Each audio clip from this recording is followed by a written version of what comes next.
जंगल का नाम था काली बावन और सदियों से इस जंगल के बारे में गांव वालों में एक खौफ बैठा हुआ था। कहा जाता था कि रात के वक्त इस जंगल से गुजरने वाला कभी जिंदा वापस नहीं आता। रात के तकरीबन 11 बज रहे थे। आसमान पर बादल छाए हुए थे और हवा में एक अजीब सी खामोशी थी। बस थोड़ी देर और। अगर मैं जल्दी ना निकली तो सुबह होने से पहले गांव नहीं पहुंच पाऊंगी। ज़ैनब के चेहरे पर खौफ साफ नजर आ रहा था, लेकिन उसके पास और कोई रास्ता नहीं था।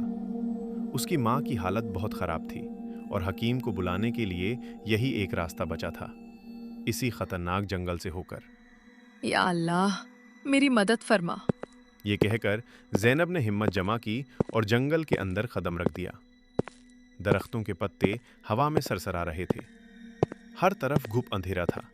सिर्फ कभी कभार चांद की रोशनी दरख्तों के बीच से झलक दिखाती। कुछ देर चलने के बाद ज़ैनब को महसूस हुआ जैसे कोई उसके पीछे चल रहा हो। उसने फौरन पीछे मुड़कर देखा।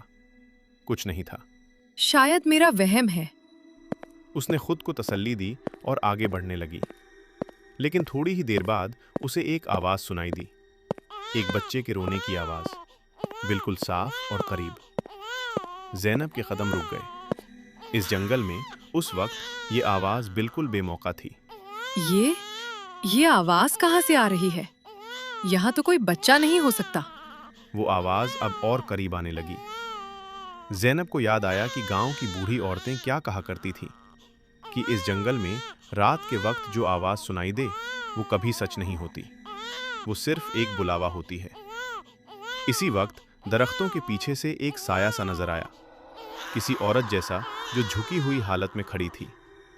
ज़ैनब का दिल जोर से धड़कने लगा। कौन है वहां? उसने आवाज़ दी, लेकिन कोई जवाब नहीं आया। सिर्फ वो रोने की आवाज़ मुसलसल जारी थी। ज़ैनब ने फैसला किया कि वो रास्ता बदल लेगी। वो एक और पगडंडी की तरफ मुड़ी जो जंगल के दूसरे किनारे की तरफ जाती थी।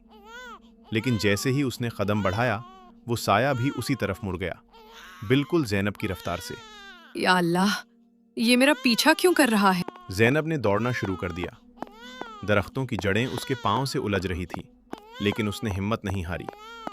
पीछे से वो रोने की आवाज़ मुसलसल तेज होती जा रही थी, जैसे वो साया भी दौड़ रहा हो। अचानक ज़ैनब का पांव एक जड़ से टकराया और वो ज़मीन पर गिर गई। उसने फौरन उठने की कोशिश की, लेकिन उसकी नज़र जब सामने पड़ी तो उसके रोंगटे खड़े हो गए। वो साया अब ऐन उसके सामने खड़ा था। एक औरत, लेकिन उसका चेहरा बिल्कुल नहीं था। सिर्फ एक खाली सियाह जगह थी जहां चेहरा होना चाहिए था, और उसी खाली जगह से वो बच्चे के रोने की आवाज़ निकल रही थी। ज़ैनब की सांसें रुक सी गईं। तुम भी मेरी तरह यहाँ रह जाओगी? ज़ैनब की चीख पूरे जंगल में गूंज उठी। अगली किस्त में देखेंगे, क्या ज़ैनब इस जंगल से जिंदा निकल पाएगी? और आखिर कौन है ये चेहरे के बगैर औरत जिसकी आवाज़ में एक बच्चे की रोती हुई सदा छुपी है? जानने के लिए हमारे साथ जुड़े रहिए अगली किस्त में।